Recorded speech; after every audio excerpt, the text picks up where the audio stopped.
Welcome, learner. Let's continue learning resume writing.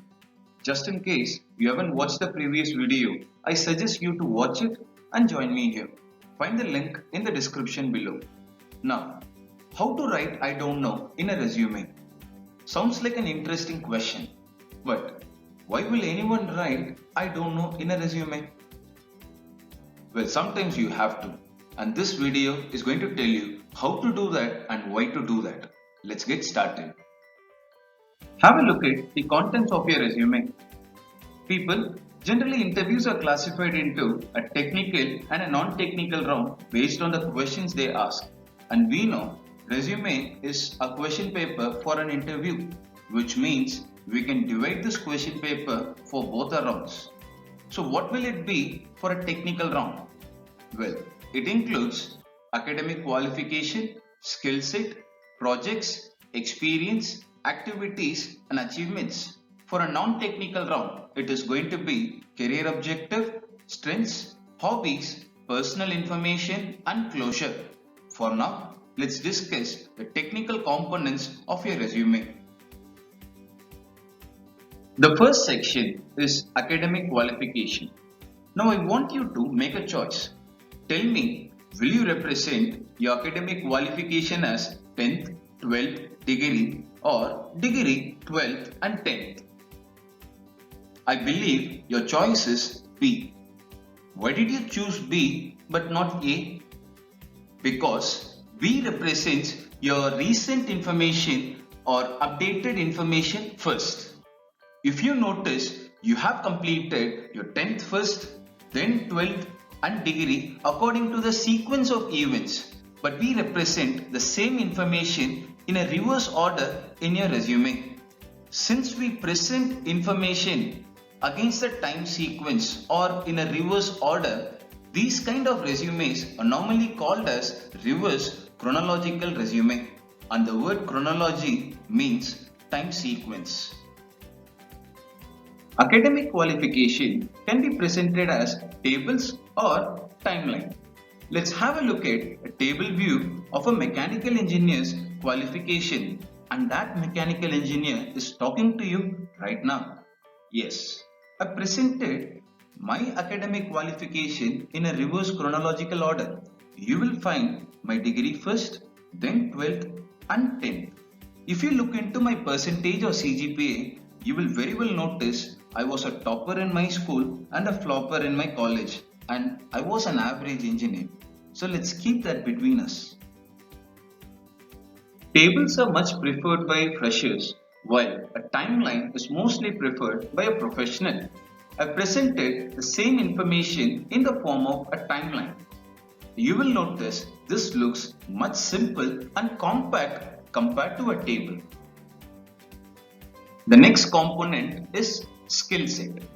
This is where you will include all the technical skills and expertise you have acquired throughout the course. You can include software, hardware, database or OS, programming languages, certifications done, and any other component that can be applied for your job.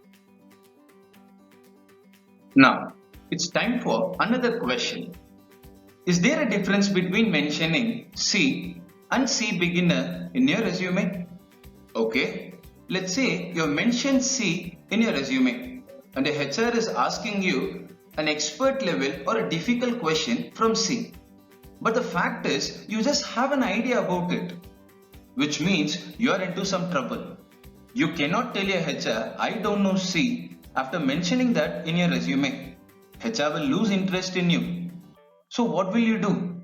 This is why I always tell my students, you cannot say I don't know during an interview, but you can always write I don't know before an interview.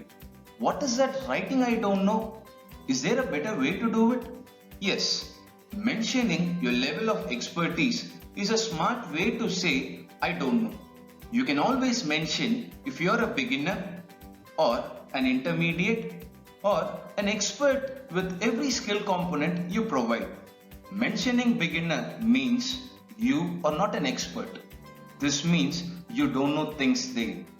Okay, let's go back to our original question. Mentioning C beginner is cleverly saying your HR you don't know advanced C. This will save you from difficult questions in C. This is more or less like an escape route for you in an interview. And it is because of these components that resume building is vital going ahead in an interview.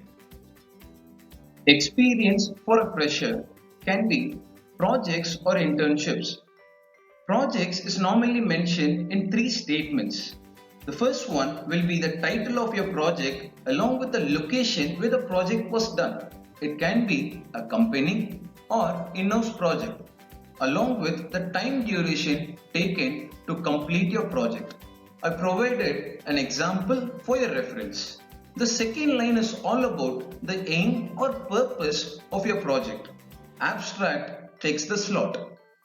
Project is normally a teamwork, and the third line is going to be your contribution towards the successful completion of the project.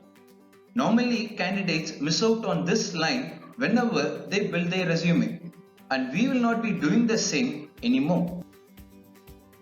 Internships are mentioned in a way much similar to a project.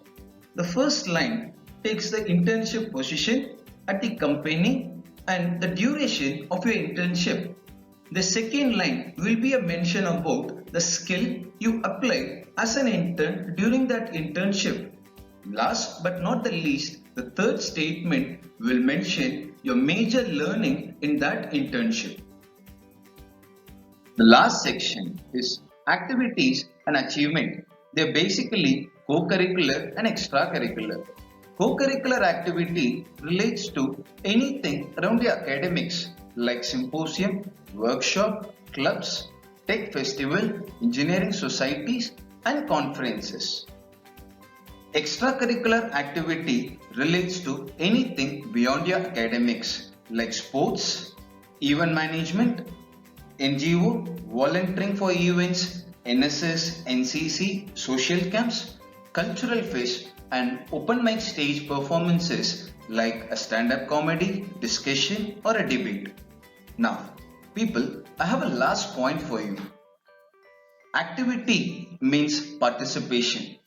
Achievement means winning it. Don't tend to confuse that and mention participation as an achievement. Thank you for watching this video. Keep supporting us, like, share and subscribe.